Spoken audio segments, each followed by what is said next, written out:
So before golfers like Nancy Lopez, Chichi Rodriguez, and Lee Trevino became household names, there was a team of young Mexican-American golfers who paved the way, and now we're hearing their story, and it's being told on the big screen. How would you boys like to be the first members of the San Felipe High School golf team? Us. Now, these teams, they've had access to a lot of things you boys haven't, but the best golfer isn't the one with the fanciest clubs. It's the one who can summon the will to keep swinging when things get tough. Sometimes you land on the green, sometimes you're in the bunker, but you always play it as it lies. So the Long Game movie, based on the true story of the San Felipe High School Mustangs golf team who beat the odds to become state champions. The film stars Dennis Quaid, Jay Hernandez, and the iconic Cheech Marin, who joins us this morning live in the flesh, in the studio. Great to have you here, Cheech. Thank you very much. First off, are you a golfer? I am. Nationally ranked, aren't you? I was ranked #1 in the world after I won the U.S. Open 3 times. So this movie looks incredible. It really is. It's really beautiful. It's a period piece. It Yeah. takes place in the mid-50s when this story unfolded. But it's really good looking, man, and well acted, and it's a true story. That's what's great. That's what's about it. incredible. Yeah. Tell us a little bit about the story. I mean, did you even know about it prior to the movie? No, I didn't. And it was this young golf team. They weren't a golf team. They were the caddies at the country club in Del Rio, Texas. But they weren't allowed to play on the course because no Mexicans were allowed to play on the course at the time.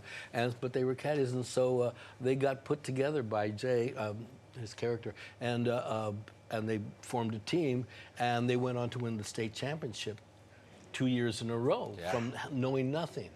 You know, so it was like a big deal, and this is their true story. Yeah, and it's based off of the book Mustang Miracle, right? So some folks might know the book story, but when you're filming a movie like this and you're kind of out there and you're watching it all play out, are you, as the pro golfer, are you kind of sneaking in some tee time while you're filming? I tried to, but they had a close watch on you, so low budget thing. So they knew we were. No, I didn't at that point. Who do you play in the film? I play Pollo. He's kind of a crazy guy. He came back from World War I, kind of shell-shocked, as they all did, and he found a job at the golf course as a groundskeeper, and there he stood. The only peculiarity about him is he wore a full-body cage. I was wondering what that was. Yeah, it's a cage over his head, and so that he wouldn't get hit by balls when he picked him up on the driving range, and then he wore it all the time, because it was his defense against the other people, Oh, wow. And so it was interesting. I haven't played the man in the Iron Mask lately. So that's what it was. It's great to see a story like this kind of told too, because it's an inclusive story for stories that you wouldn't necessarily hear or see in Hollywood. So kind of to be part of that, talk about just kind of the moving in the right direction. Yeah, I mean, we're delving into the histories now of things that are unknown and getting them out in the program. And then yesterday we showed it at the White House. You know? So that's a nice little. What was that like? Yeah, it was great. You know, a big room, and the president wasn't there because he had to meet the president of Japan, so they were learning how to say hi, dozo.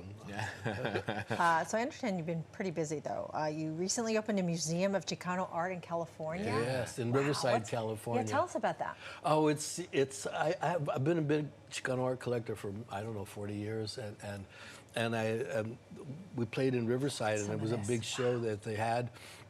It was their biggest attended show. Oh yes, this is it. Yeah. You can see some of it, yeah. And the city of Riverside offered me this beautiful building, mid-century building to house the collection. Beautiful. I had to give them the collection, but they would give me and it was the right time to do it, because there had been no Chicano museums before, and it was the most renowned collection, and everybody.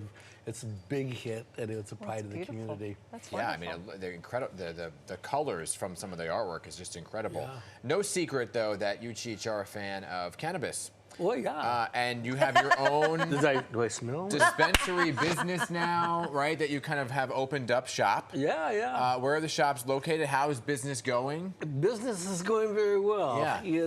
But it's a tough business, Yeah. A lot of people, celebrity brands kind of come and go. We've been, viable. You got the name. Yeah.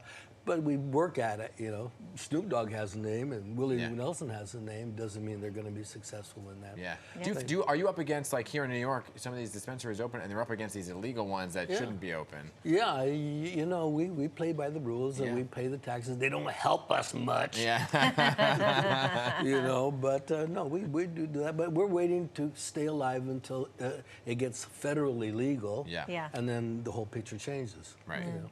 So Well, very because fun. you can actually grow it in California and sell it in New York, but you can't do that now. Right now, yeah. Well, interesting. Well, it's such an honor to Oh, meet you. my So thanks for pleasure. coming Yes. into the studio My this pleasure. morning.